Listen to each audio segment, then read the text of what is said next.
It's actually off. Oh, turn it off anyway. Okay. So I'm just going to be bringing them around. Okay. I don't want it to burn. Oh dear. It's not going to kill you. Well, Very good. if you live in a loft with no heat, Yes. Yeah. this would be very good. Heat. That's the crucial thing. No heat. Oh, Christina, do me a favor. Elsie wants to see the picture of your mother and you kicking my legs up. And point out the man on the side of the picture. We're constantly adjusting. Yeah, you have this, I mean, there's all sorts of, the internet is very good. I said otherwise it's the New York Times. I'm trying to read the New York Times these New days. York Times. The previous critics liked him. What was the English guy? Russell, John Russell. He liked my father. And the present bunch either don't know who my father was, or they just have like a personal thing they don't like him. But the internet is very democratic. And so you either have people who like it, in terms of what I've seen, or you have the neo-Nazis who don't like it because of my father's so, that's right. Well, he grew up also in Turkey. Yes. He had a Catholic education in Turkey. Yes. Yes. Everybody else is as low as we are. Whatever it is now. When he was about 16, 1923. And then first he went to high school, which was completely stupid. He'd already been to basically what was like a junior college. That's the French system. And then he went to the National Academy. And he was there for quite some time. Why? Because there was no tuition, it was free.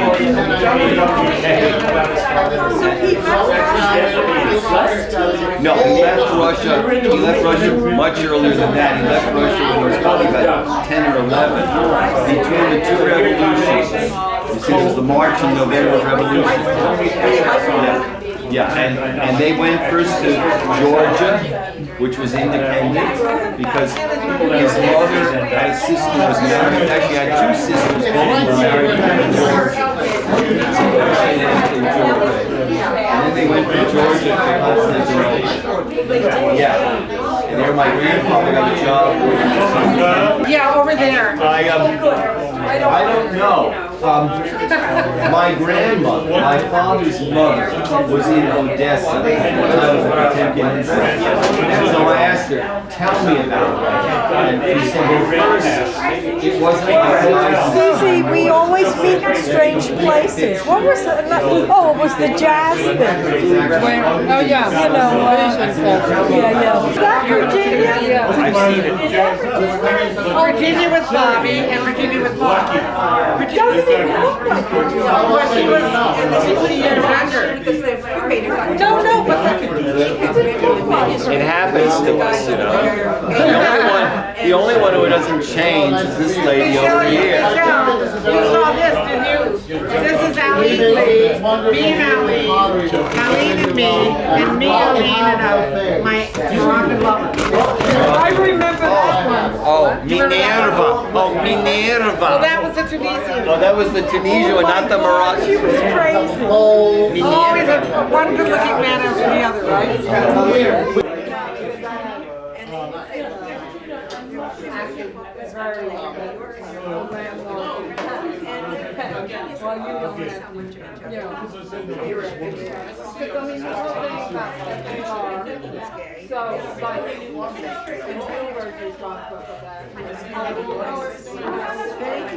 I love it.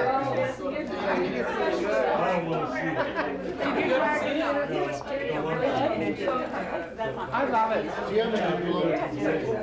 Just tell me what. I think that's the wire.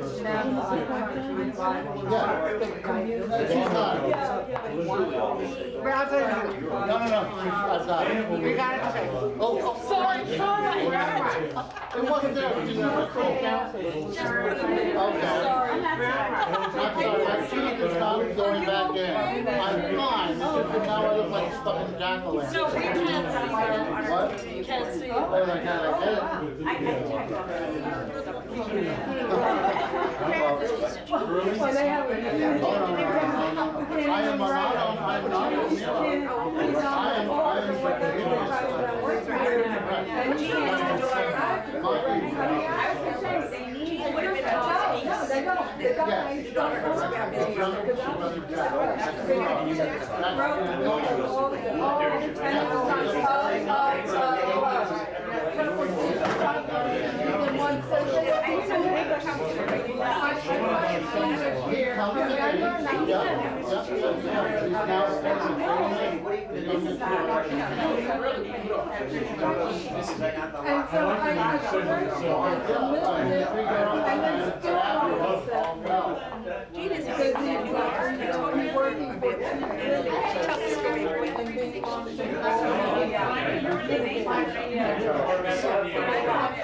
He's a great guy. He's really actually great.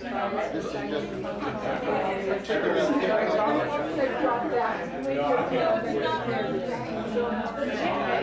yeah, but I recently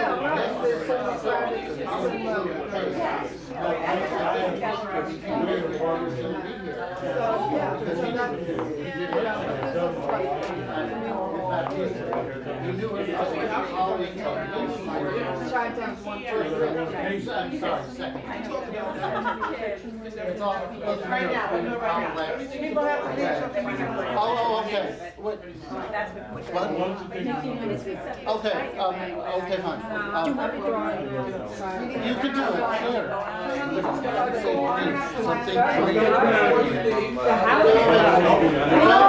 If you have anything you'd like to say about Virginia, this is your time.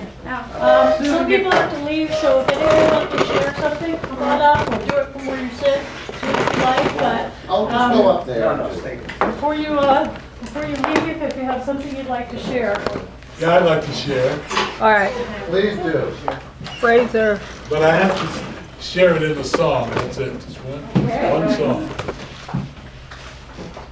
And I'm grateful to MInerva for introducing me to her.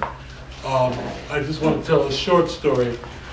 I lived at 85 Kenmare for 39 years, and for quite a few years, I lived right across from MInerva and didn't even know she lived at 86 Kenmare. I was doing a program, I think, on Egypt at the American Museum of Natural History. Really? And she and Bob came, and I don't know, we just started talking, and I had a community choir at that time, and they became members. Then we became friends, and I started taking lessons. Bob started taking lessons from me, and the whole thing. Then I met Virginia numerous times. I was over there, and so I'm just going to sing a song.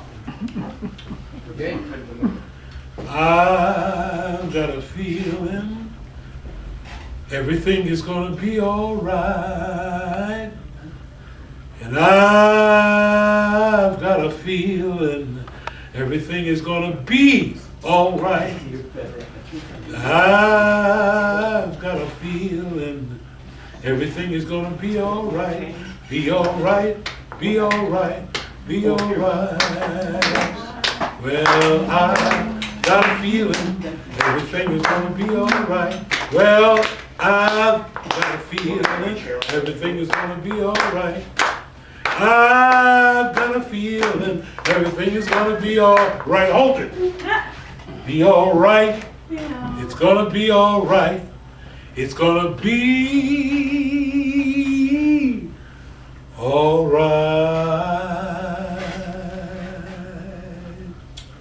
Amen. That's what Virginia.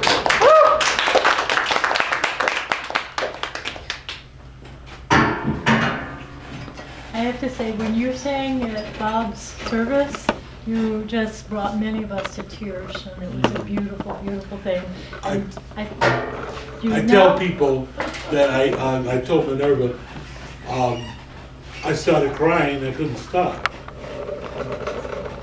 And I wanted to stop, but I couldn't. You know? And what did I say to you after that? After we went to a restaurant. What did you say to me, or what did you say? I remember I told you how I could try to stop crying. And Yeah, but you sang really well anyway. It was great. Okay, you're ready? I'm sorry, everybody, my other crown just fell out 5 minutes ago. Right after I talked to the dentist. Oh dear. It's been re-glued 3 times this week, but what can you do? Anyway, I really am happy to see everybody here. We just had to come on a day to do it. We thought 100th birthday Thursday.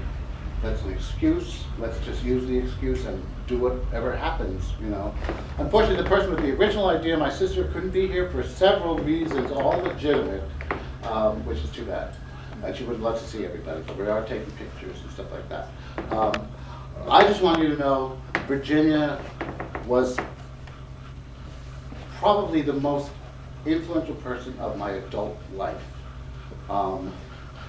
And if there was a turning point in my life, if I was writing a Bildungsroman about myself, Sundays used to be low long distance rates decades ago, right, in the 70s.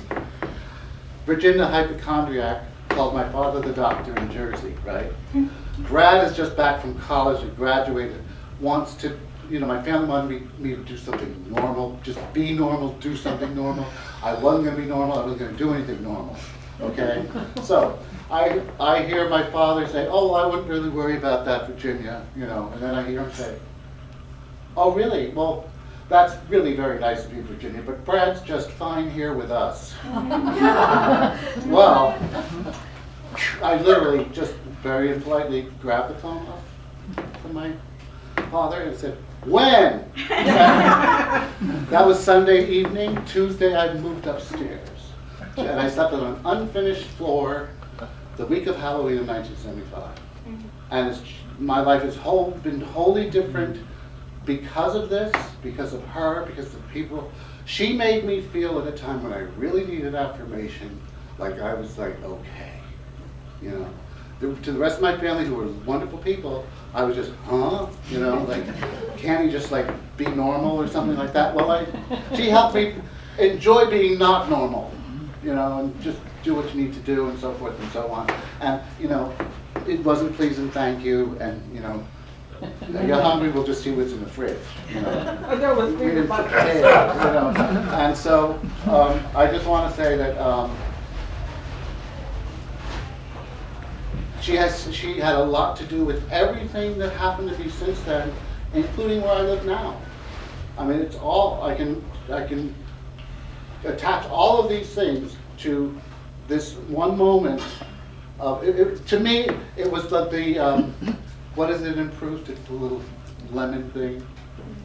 Making lemonade of The little, the squares? No, the little Madeleine, yes. Madeleine. The little Madeleine was that phone call in October '75. Is that Bruce? And yes, it's what starts the Memories of Steve Penn. Oh, anyway, starts the memories. Anyway, she was my most unforgettable character. I just do want to give you a quote from her that I forgot till the last minute. My grandmother, my father's mother, and her mother were sisters, okay? My granny wrote a book. When Virginia was about 7 years old, they had gone out to some fancy party, and she didn't like it at all. She was like 7, ran out of the car, her mother yells after her, now Virginia, what are you doing running out in the rain and the mud in your pretty new white dress and your pretty new white shoes? And she just yelled back at her mother, and this represents her, could have been her epitaph. I've been good for as long as I can stand.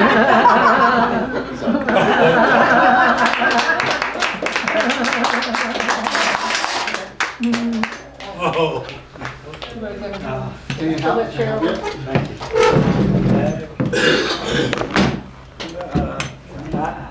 a seat.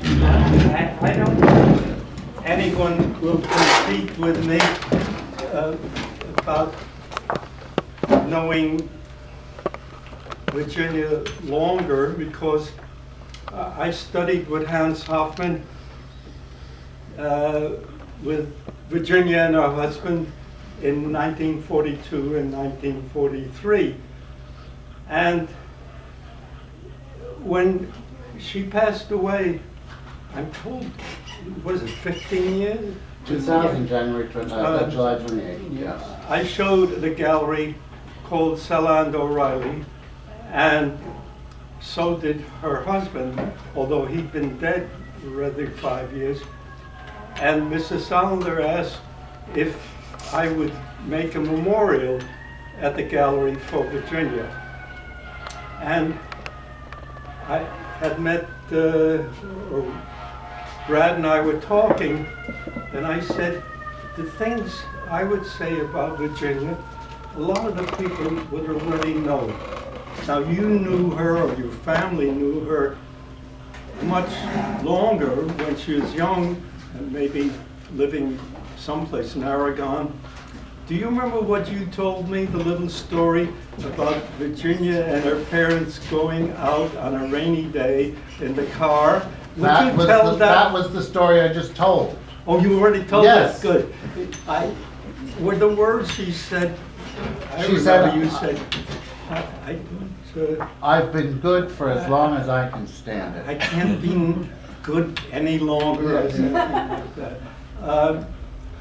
Anyway, Virginia and Bob were considered by our teacher, Mr. Hoffman, the best students he ever had, because he had most of the abstract expressionists had been his students at one time. And I think he thought Virginia was the better painter of the two of them. But you have to know, or you probably may know, when they were married, Bob was 20 and Virginia was 25. She'd already been a painter in San Francisco and California. And years later, I asked Virginia, because I have another friend who, Leland Bell, when he was 20, he married his Icelandic wife, Louisa Matias' daughter, and she was 25. So that interesting.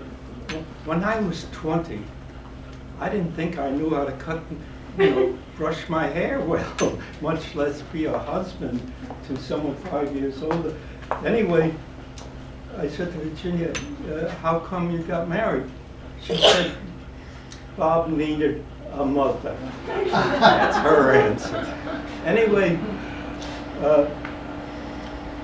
Mr. Hoffman, when there was criticism and the paintings were put in front of us, in front of her work, he'd say with his German accent, "Das ist genius," that's genius about her work. So when we got out of Hoffman's, she was the first one who made a great success. She had a show, or was asked to show, at Peggy Guggenheim's gallery, Art of this Century, which is on 57th Street, a really big gallery. And all the critics, Clement Greenberg and so on, all the rest of them, wrote these marvelous reviews of her paintings. They didn't look anything like the paintings that you see here now, or had seen, that were on the screen, and I'll tell you why later. But, so all the museums bought her work. The Museum of Modern Art, the Whitney Museum, the Brooklyn Museum, and so on. And we saw those paintings after 50 or more years because Mr. Salander, although she didn't exhibit the gallery, but her husband showed there, he asked me to make a memorial for her. And when we came there, in front of, there was a lectern for us to talk. Oh, and he asked me to invite people, so I invited this Robert DeNiro, because I knew him when he was a baby. And behind us were all these paintings from the museums. That this gallery at that time was the #1 gallery in New York, and then it went the other way. But they looked like they were painted yesterday. When they were bought and shown at the museums, maybe they were put on the walls for a month, 2, maybe 3. But then they went into the vaults, which are temperature controlled, everything. So even though it was that length of time, the colors looked, as I said, as if she had painted them the day before. And they looked, to my eyes, much better. And I go to galleries like my friends do and like Martika does quite often. Look better than 90% of these paintings that we saw that were painted 50 years later. Virginia was a remarkable person. I asked her to tell me earlier stories, not when she was a real child, but when she was in San Francisco. She was going to the university, and she was friendly with the great American poet, Robert Duncan, and whose real name people don't know, but I'll explain why I got to know him later. It was Robert Sims. He had been an orphan and adopted by another family, Duncans. He was in San Francisco, but he wasn't attending the university or the school, and so he'd stay at friends' house. But when he didn't have a friend to stay at, he'd stay, Virginia had a room because she was in the college there. And in the morning, Virginia said, he'd get up. Oh, you have to know Duncan was gay. And he'd get up and he'd jump into bed with her, and they'd tell each other their dreams. I thought that was a sweet little story. Anyway, Virginia, now I'll tell some things that maybe shouldn't be repeated. When the child was about a year old, Bob found out that Virginia was having an affair with the man who was the movie critic for The Nation magazine. He later became a painter. I forget his name. Manny Farber. No, Manny Do you Farber. know, do you know what it is? Manny Farber. And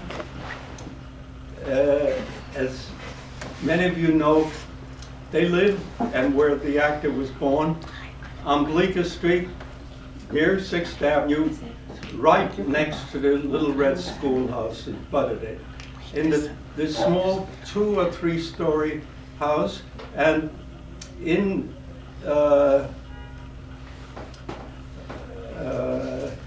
below them lived a modern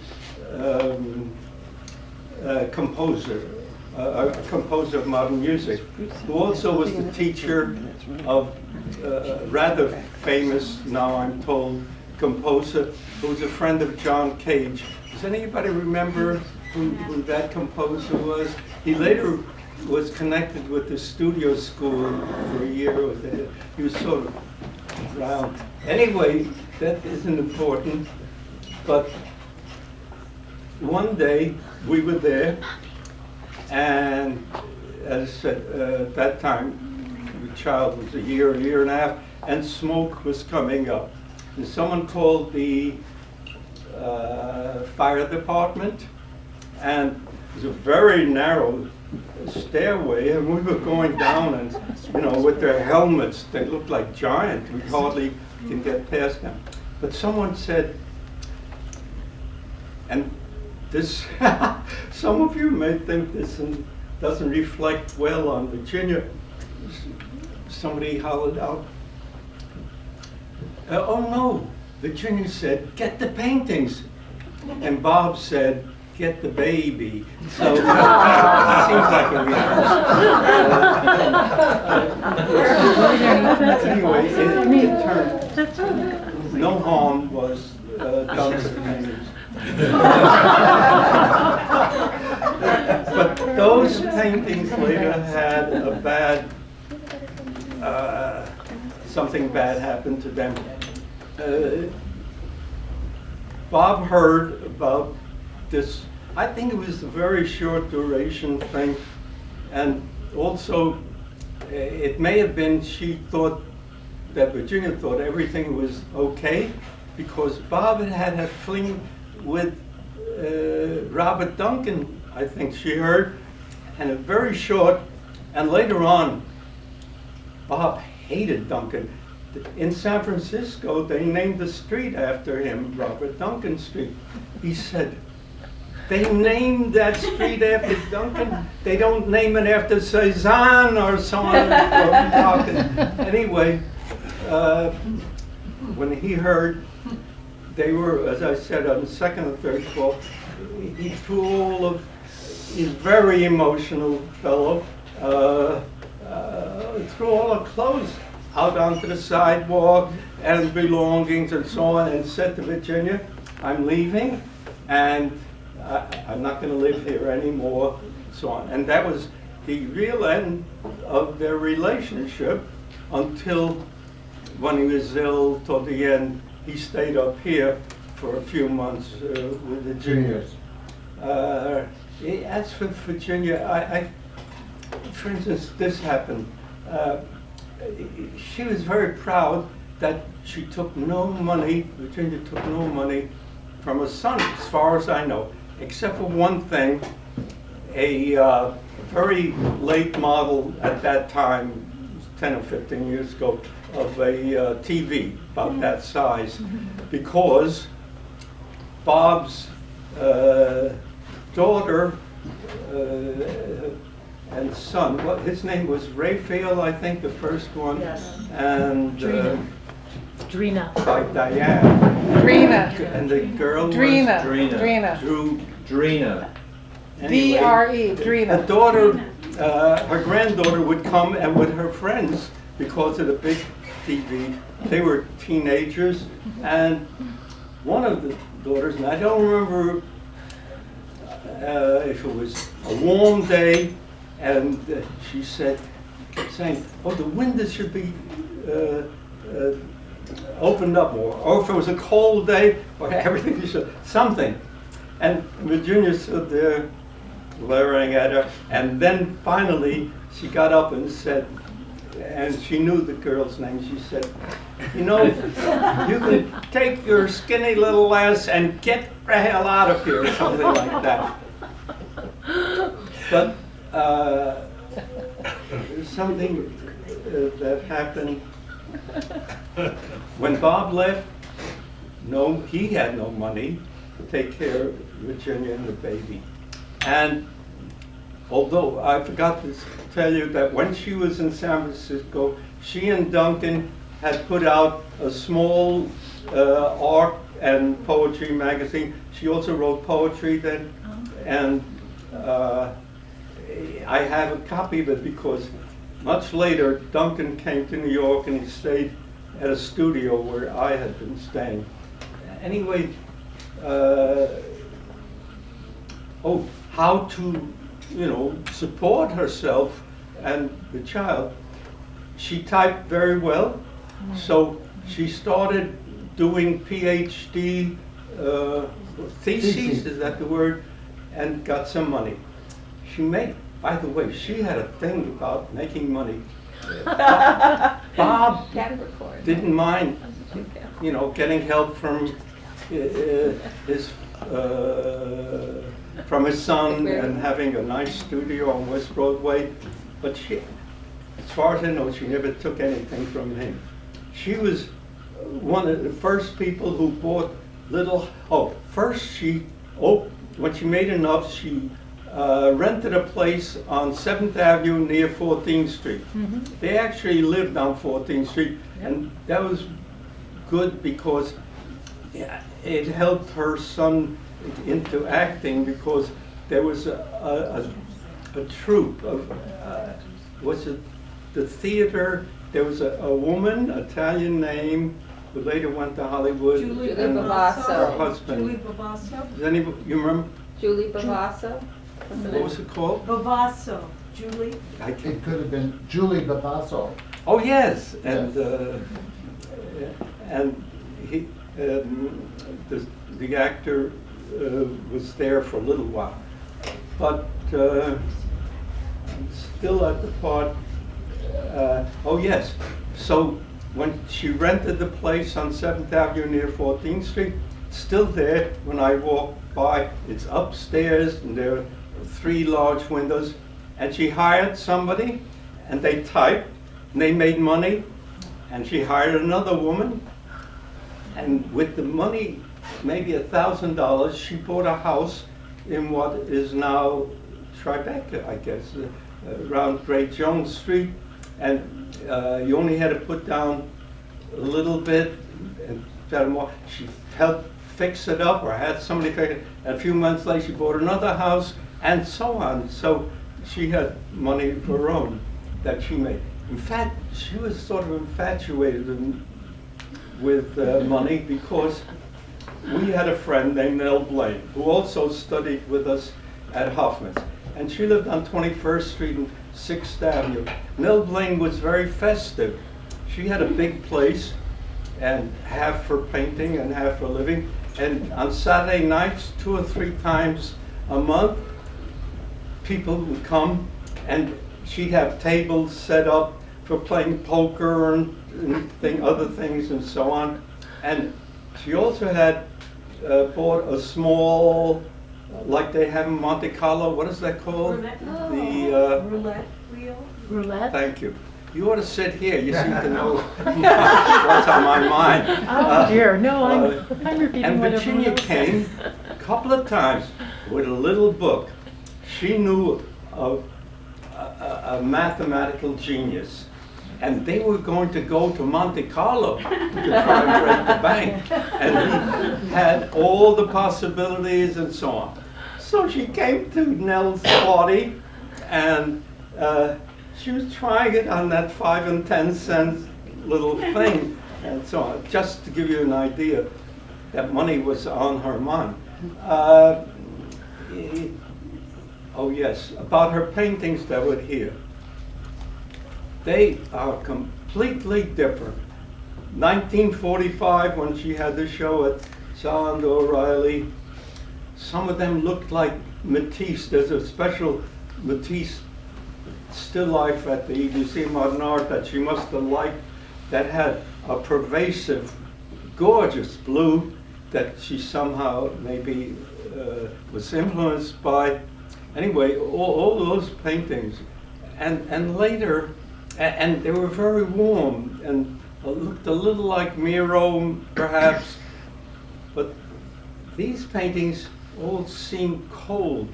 By the way, when someone said to her, "How come you're not painting?"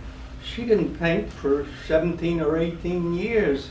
Maybe she drew a little, and but afterwards, my daughter posed for her and Bob, and we have some of the drawings in our house that they did. But it seemed like a whole another person after that long time. I don't understand.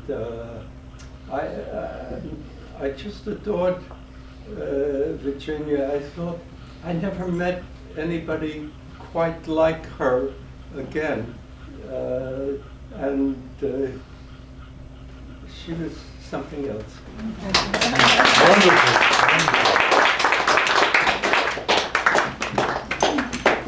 Get some food as well.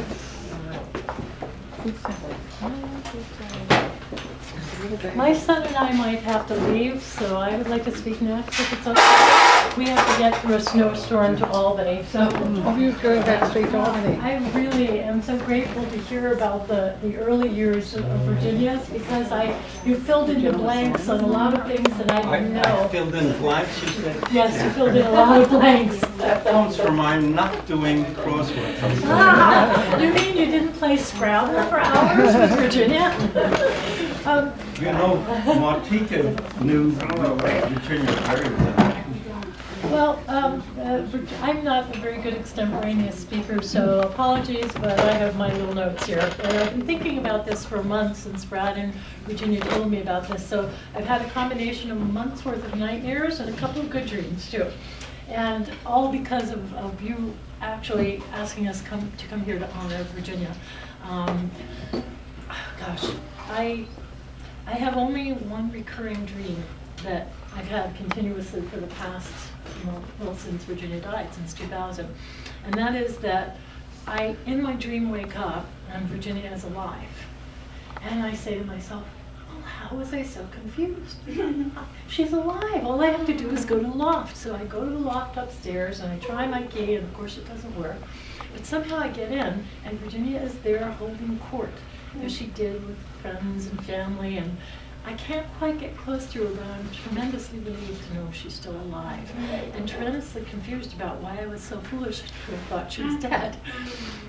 So she's a person who was fundamental in my life, and probably that could best be expressed by the fact that I actually would not be alive if it were not for Virginia. I will explain that in a moment, but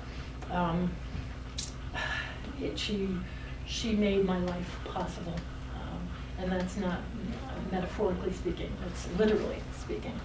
I love her very much, and I like to think that she loved me. I wasn't her cup of tea. She once described me as being very much like whoever it was in not Wuthering Heights, Jane Eyre.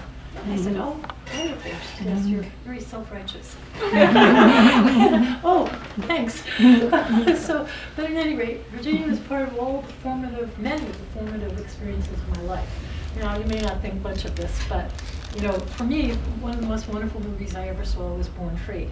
And the first movie I can actually remember watching, other than my mother taking me to see Whoever Killed Baby Jane, which terrified me, was Virginia taking me to see Born Free. And from that, I began a lifelong love of nature and animals. I remember Virginia taking me electioneering. And we know that Virginia was at once a Trotskyite, but then subsequently a very successful capitalist. But we did electioneering, and we went to all those big apartment buildings in the 20s and handed out flyers. So she was my first introduction to political life.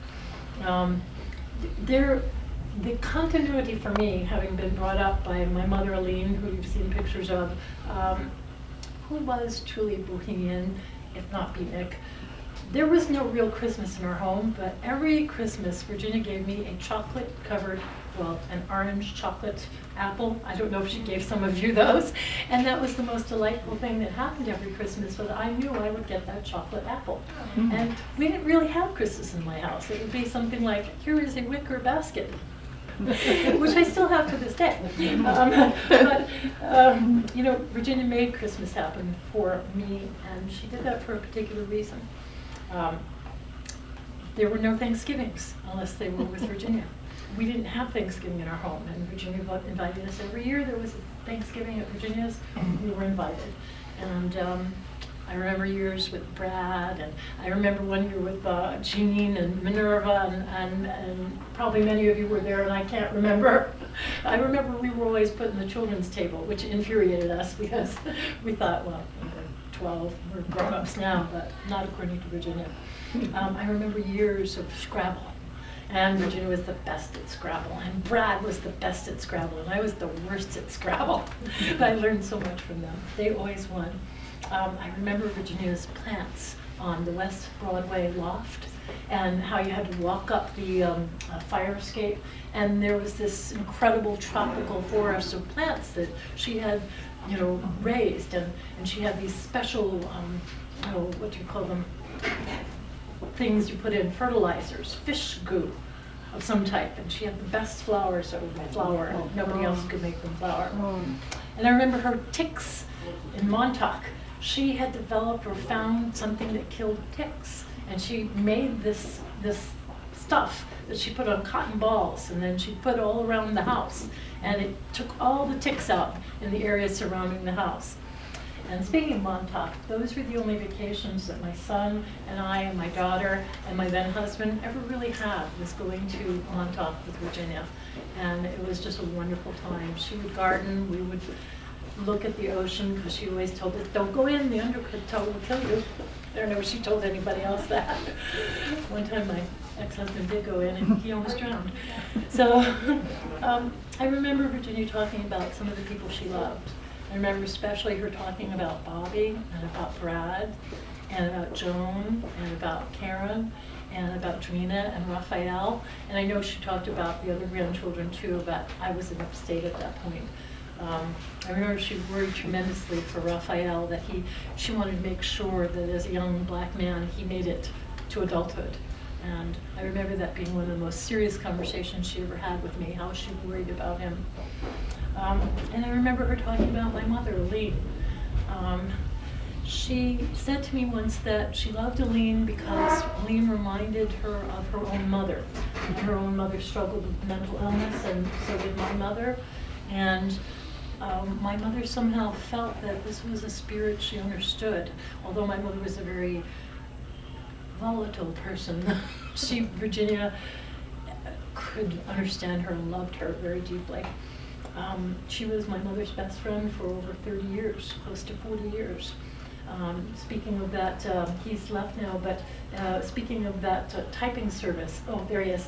The typing service that you were speaking of in the apartment on 14th Street, I remember spending many years of my childhood in the Admiral typing, watching all the typists type, and my mom was one of the people that she hired. She taught my mother to type, and she taught my mother how to run a business.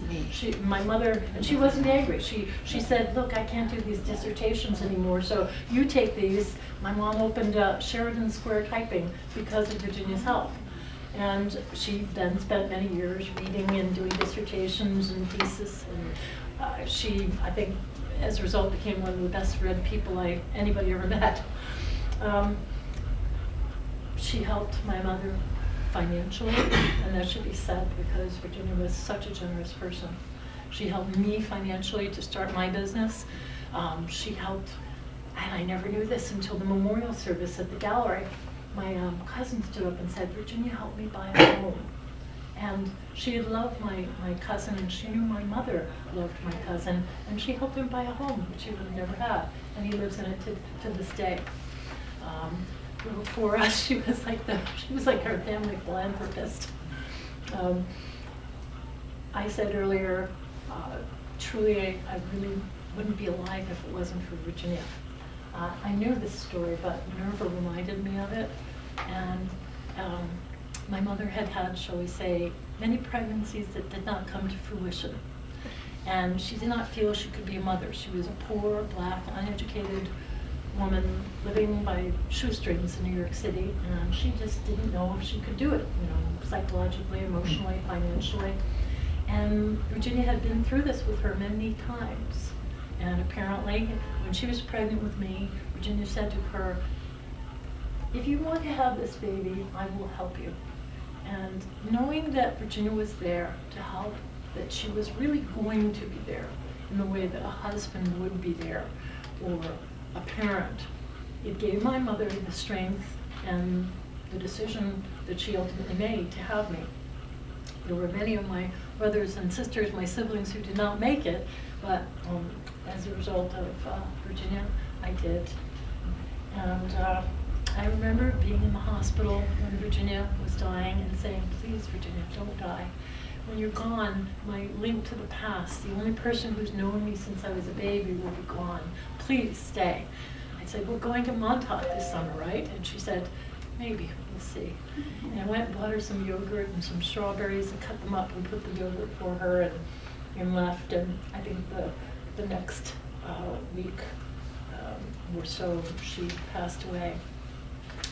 But the last gift that Virginia gave me, in addition to my life, which is pretty big, is that because of this memorial that you and Brad and Minerva organized, I was dreaming all month. And I have not had a dream of my mother in maybe 10, 15 years. And just like the recurring dream that I have where Virginia is alive, and some of you may know Alene, my mother was also alive. And she was standing there looking beautiful, wearing a beautiful blue dress. And I said, Mommy, you're alive. And how did I not know? Just like with Virginia. And she was holding this baby with red hair. And then there were all these other little interracial children, and they were off, they'd been sent to a restaurant, and I followed them.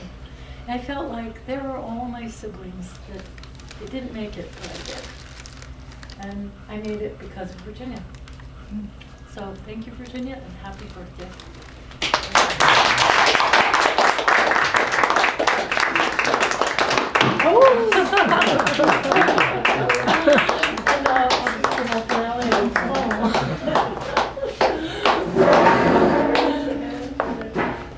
It's easier to go this I way. just want to say one thing. To the bathroom? This way. No, I have to go.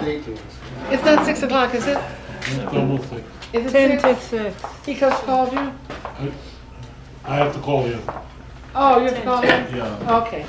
Somebody's got to help me up. Yeah. I forgot to say earlier that when I woke up on the unfinished floor the first morning, I woke up at the crack of 11 or so on the unfinished floor upstairs. I heard these two women out in the kitchen at the banquette, and I walked out, and there's Virginia talking to this extremely exotic, compelling, beautiful, odd woman who was incredibly bright. And of all the people I've ever known in my life, your mother, Christina, is one of the most brilliant of all, and I've met a lot, and I'm not a dummy myself. But really, your mother was unbelievably brilliant. Whether she was productive or not, what other problems she had, whatever. But Alene was someone to know. I also just want to say that without this one here, Minerva, can we just... Thank you. Minerva has been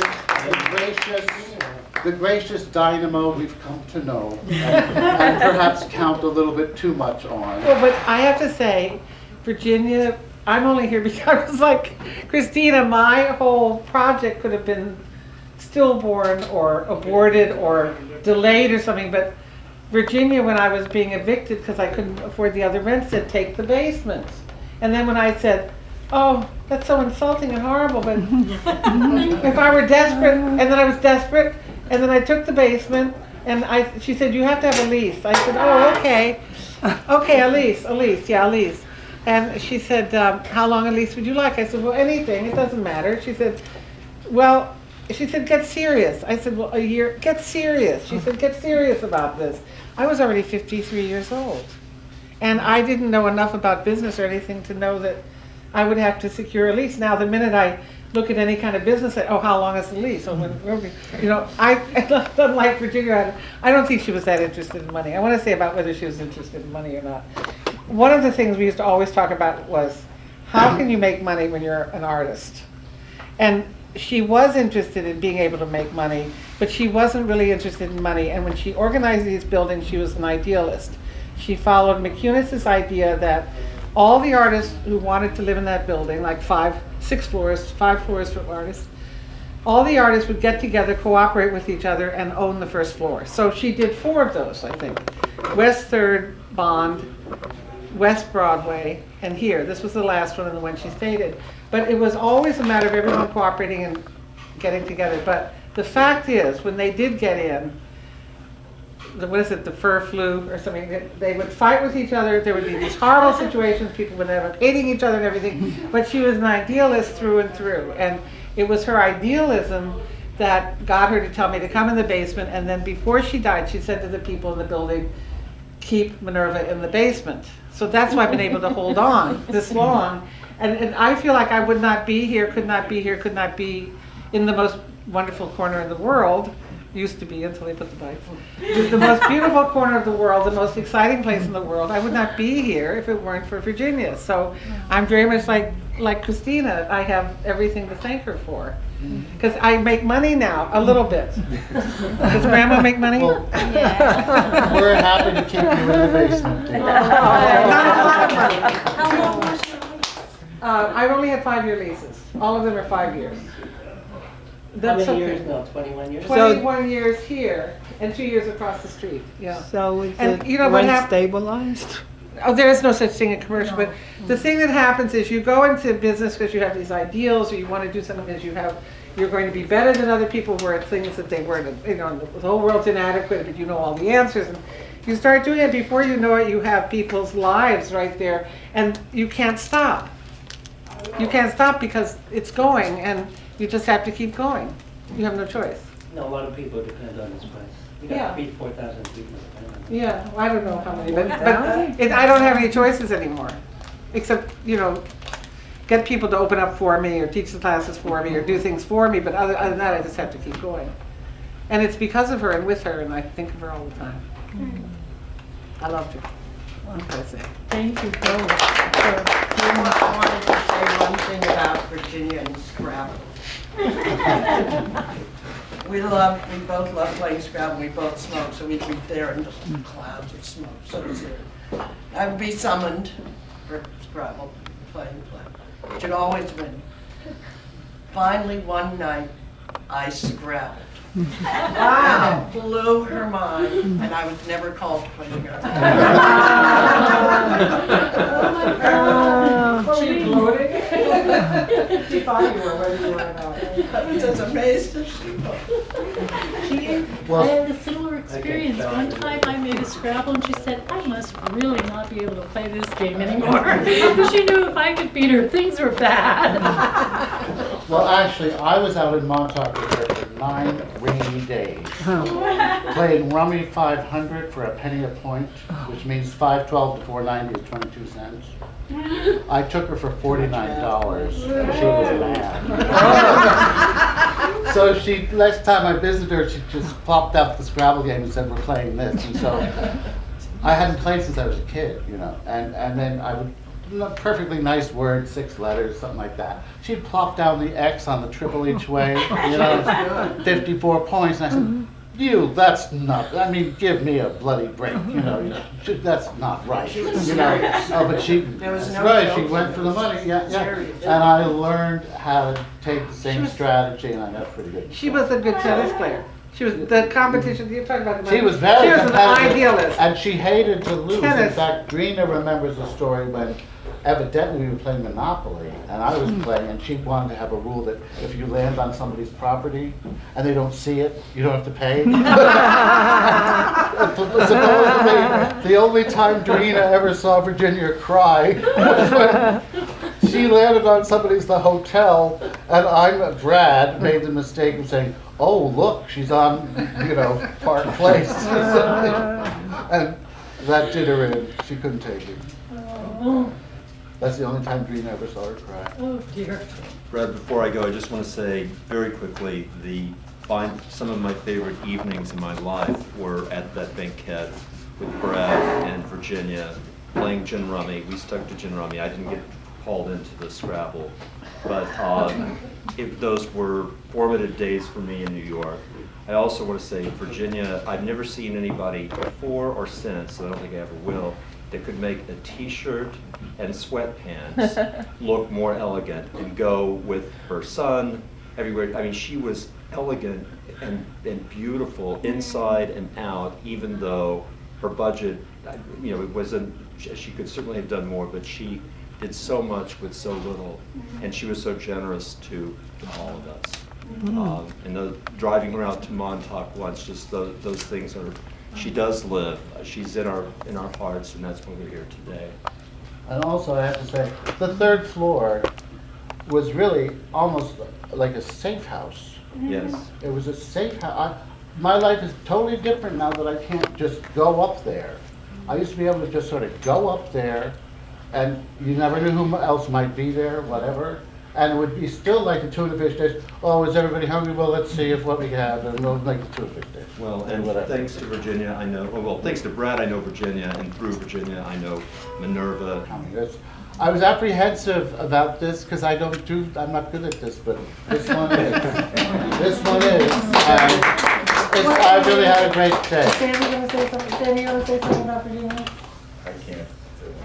Too emotional. No, it's just we were so involved with the plumbing work.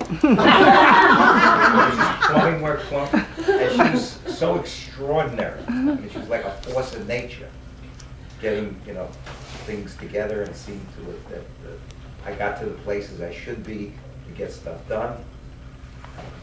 A very dear person. She's like a force of nature. Yeah. I just say just a few things. I just want to share that it was a wonderful, wonderful person, and she loved my work. She loved my pottery, and I can remember a time I was here and having a sale that you organized, MInerva, and I was falling asleep because there was no sales. And all of a sudden I opened my eyes and Virginia was standing there. And she just like bought so much of my stuff. It was like amazing. It was just wonderful. From then on she purchased items from me, and she had me reupholster her dinette set, that bench, with the table up in her kitchen. And I got to hang out with her. It was wonderful. It was like, we actually went shopping for the leather and everything. And she shared some stories with me about herself, being from the South. And I just have to say she was a really tough lady. She was no pushover for anyone. I know that for sure. And the kindest person that you ever want to meet. And I miss her. That's all. Thank you. I'm sitting here listening to all this, and first of all, feeling like I'm in a bit of a time warp. This seems like something that's wonderful to be able to touch back into earlier time that meant a lot to you, and it's such contrast with everything that's going on in the art world today. It's this very heartwarming thing. What I thought, listening to everybody talk about Virginia, she didn't use the word I very much. I think she really thought always collectively. I mean, there she was in San Francisco, in Berkeley, in the 30s. She had a mimeograph machine churning out Trotskyist literature. And even after that, she talked about doing movement work. I mean, she thought of society, or she thought of groups of people, or of friends, and whatever. It's so little ego. And never, I had known Bob over the years and written about him and so forth, and then when I was asked to write this book about him by Larry Salinger, I was a little hesitant about getting in touch with Virginia. I hadn't really known her very tangentially, and I thought, oh, she's look whose mother she is, and so forth. And so I went to Montauk to talk to her, and I had coming down from Maine, and I took the ferry over from New London and drove out the end of Montauk and found this unmarked driveway and down, and then found Virginia. And she was living there all alone and out of cigarettes. And so the first thing, she was trying to figure out a device where she could get cigarettes. So she suggested that I go out and get some Chinese food. And then on the way, I just happened to, pick up a pack of cigarettes on the way, whatever. So we had our Chinese food, and then we sat out there on that terrace with that wonderful sound of the waves coming up on the beach below, and we talked till about 3 o'clock, 2 o'clock in the morning. And she talked a lot. First, I had brought a tape recorder because I was going to be working on this book on Bob, and she didn't want the recorder on. And I said, all right, put it on. So it was really, she talked a lot about her early days in Provincetown when she and Bob were together there, and when first met Leland Bell and what's his name, has come to me. He lived out in California. Dick Brewer? Dick Brewer, yeah. Dick Brewer. And in fact, I had some good conversations with Dick about those days also. But yeah, there in Provincetown, they didn't have no money. I mean, they scraped together, 50 cents to go and see Greta Garbo in not Minoshka, but one of the famous Garbo films. Which one? Bob loved Greta. Oh, absolutely, yes, of course. Who? And they worked at odd jobs because they had thought to have a third person to share the rent for that summer in Provincetown, but the third person didn't come, and so they were short of money, and they picked blueberries, and they packed fish, and they one of the things they did, Idealism was living there, and they wrote, she had more commissions for pornography than she could fill. So Bob and Virginia, for $1 a page or something, wrote pornography for Nian's client, or then he became their client. And they shared, there was a sharing. Jane Freilich, who just died, and her husband Joe Hazen, they'd all go down to the docks, wait till they unloaded the fish, and they'd get, the fishermen would give them fish. They'd go home and cook it all and eat together. I mean, there was a whole kind of feeling of community, and even knowing those people in their later years, you got the feeling of that. And then when they lived back in New York, Virginia and Bob, so, I think Al said that about their getting married. I think why they got married is because Virginia went to visit her sister in the South, and her sister had a new baby, and Virginia came back and she wanted a baby. So I think that is why they got married, and they had to get permission from Bob's mother because he was underage. She had to sign a paper saying. Right. I think he was 19, yeah. Yeah, 19 or 20, whatever it was.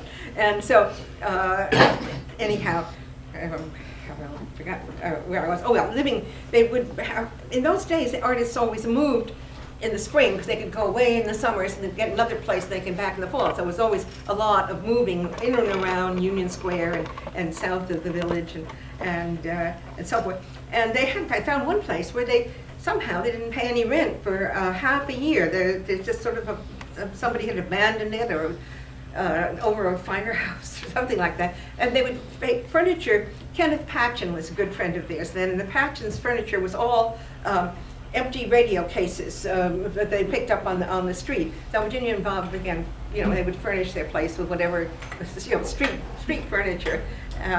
And I think Al again said that that Bob needed a mother. She told me, she said that he was the younger brother she never had. I mean, she thought of him in that way, of pal kind of relationship. And then when they split up, Bobby had to be taken up to the grandparents up in Syracuse because neither Virginia nor Bob could take him themselves. And then she got her typing business going, and then they had a temporary reconciliation which enabled her to get Bobby back again.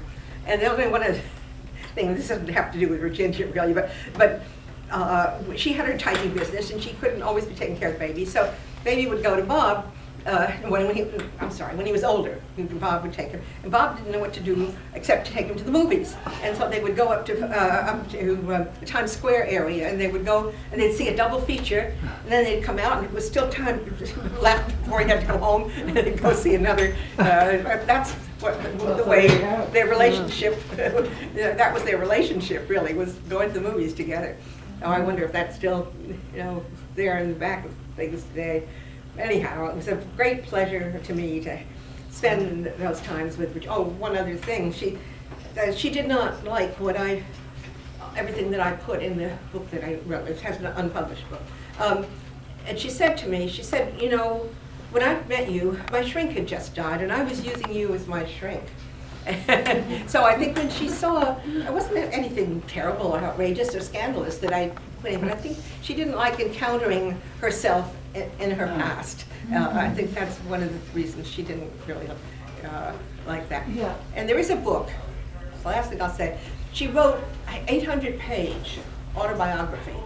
and Elizabeth had it. Elizabeth Ole. And because she called me and asked me, what can I do with this manuscript of Virginia's? I've got to find a publisher for it and so forth. And then I said, well, let's get together and we talk about, see what could be done. And then she never did get back in touch. It was so interesting to me that she revealed so much to you in such a short period of time, because the things that I got from her, I got over a period of 20 years or so. And she was a person who argued with herself and had a lot of, it could take many different points of view now out, so that she was interested in money, but she was very frugal, and she would never spend money if she didn't have to spend money. And she loved to think that she could find stuff on the street and bring in. Oh, she said you could furnish your whole apartment with stuff, junk you find on the street. Like that was this wonderful thing if you could save money. But both of them had suffered so much from being poor that, say, Bob would buy 20 big tubes of titanium white, and they would, when he finally had some money, and she, sometimes, for something that you didn't have enough of, they would just go and buy so much of it and make up for having had so little for the time that they had it. But being bohemian and not having money was sort of the way it was for a whole group of people, so it was nothing terrible. Yeah. But I think Bob was probably the poorest of the poor, and that forced her into making more of the money. But I do want to say also, I understood it was not that nobody could take care of Bobby. I understood that Bob had kidnapped, essentially, Bobby and taken him up to his mother, and that there was a big fight about getting him back, and that those who did not agree with Virginia were enemies for the time, and then finally when she got him back, everything was fun, and everything was fine. And I don't know about any reconciliations, but on top of that, I want to say that from the time I met them, they were like an old married couple.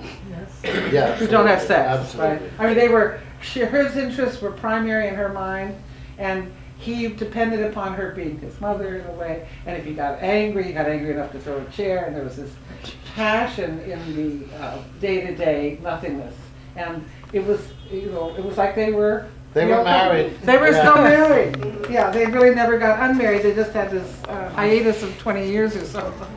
Sounds like you can make a movie. Time to get Bobby back, because that's when they had the fire broke out in a closet in the corner of the loft they were living in. It was on 14th Street, and it went all the way around. Oh, that fire and it destroyed all their early work. Oh, that would have been when Manny Farber left her then. I guess so. Yeah. No, but it was no longer. He was no longer around. But then Farber wasn't around she anymore. had to. That's the whole story in itself. Separate. I think we need to make a petition to get Virginia's autobiography. We gotta get.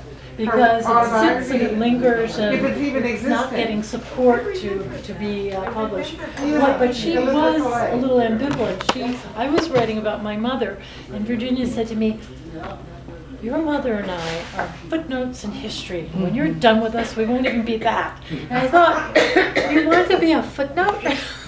I know she was so much more than a footnote, and I didn't know until MInerva told me about the 800-page autobiography. No, wait, I think Martika was... Well, you told me about it. At some point, another point, oh, okay. I didn't know it. Anyway, so, Robert, you want to say anything? Something I wanted to say and I forgot. When Virginia's son was about 17, 18, 19, he seemed to have this talent for acting. And Virginia would buy Variety and look for auditions that would be fit with him. And he wouldn't want to go. He'd rather ride his bicycle, he was crazy about that, or hang out in Washington Square Park. But she pushed him.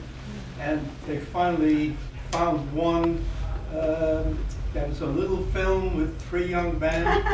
That was the beginning of his career. Because somebody in Hollywood saw it and realized that DeNiro's, the camera loved DeNiro's face. I think the movie was Greetings. It was a Early De Palma. From Columbia.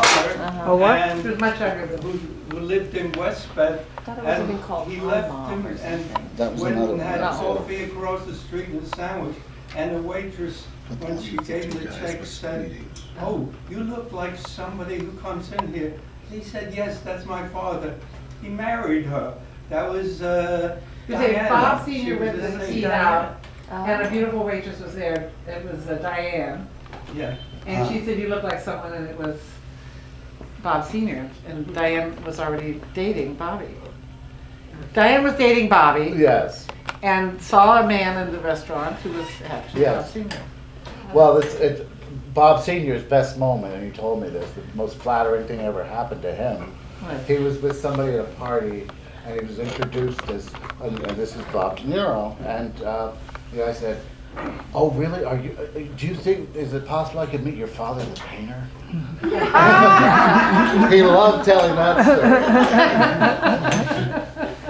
I Virginia said that Bob Sr. was much better looking than the son. Perhaps, but I don't, he was wonderful looking, I have to say. Well, Bobby They look has very- 1,000 faces. Bob Sr. has but one. Had a very good looking one at that. But they did look a lot like each other. I think Bobby, in later years, is looking more like his mother's side of the family. There's more of that creeping in, I think. Oh, But I he just, used to be a dead ringer for his father. I think so. Well, In the taxi driver period, let's say. maybe. Anyway. Virginia never, all the time that we were talking, never said, because I used to come down and have breakfast with her in a coffee shop where she could smoke, she never said anything bad or negative about Bob Senior. Yeah. You know, nothing, no No, she did resentment, not. no criticism, no whatever. I know. Um, She wasn't, it's funny, she wasn't a gossip. She was interested in life. And what I liked so much about her was that if it was in the human arena of experience, it was fair game to talk about with her.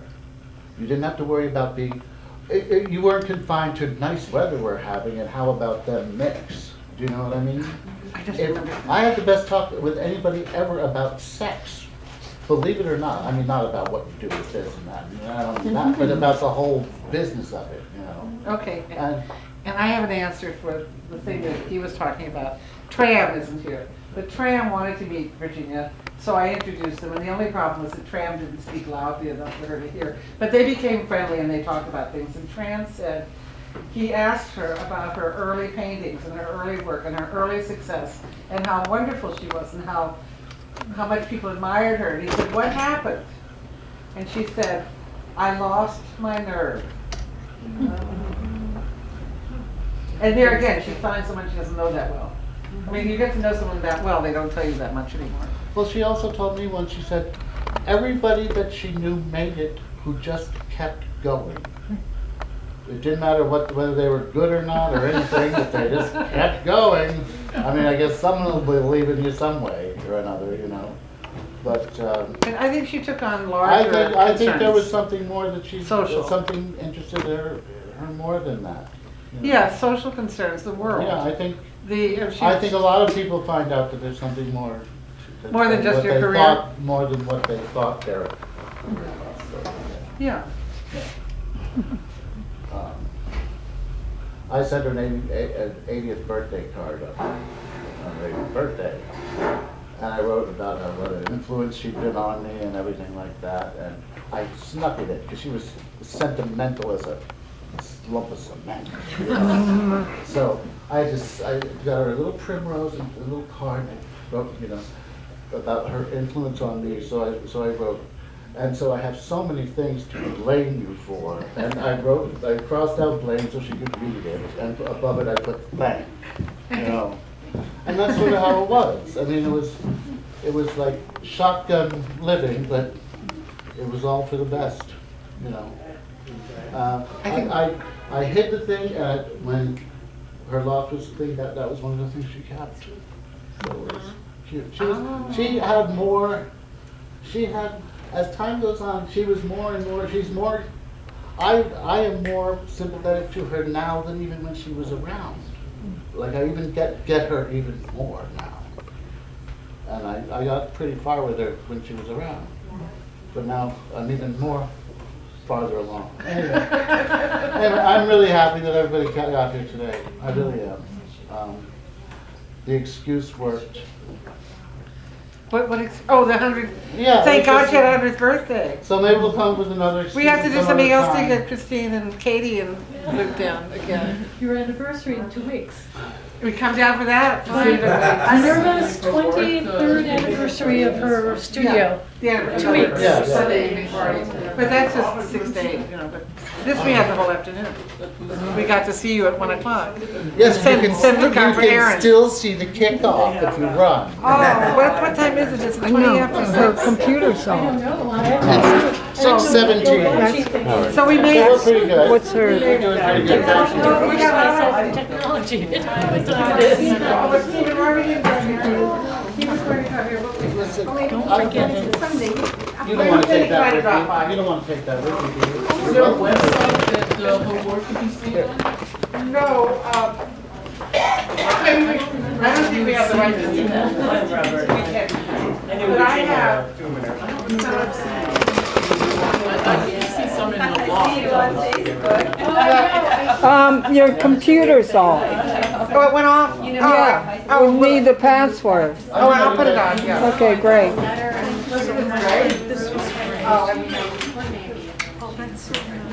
I'm gonna So- put it on and you'll see the work that you did there. But the early work you can find online, 3 or 4 of them, the ones that are in the collections. So you got a lot of. Yeah, same here, have a safe drive up north, thanks. Yeah, but just, they introduced me to the.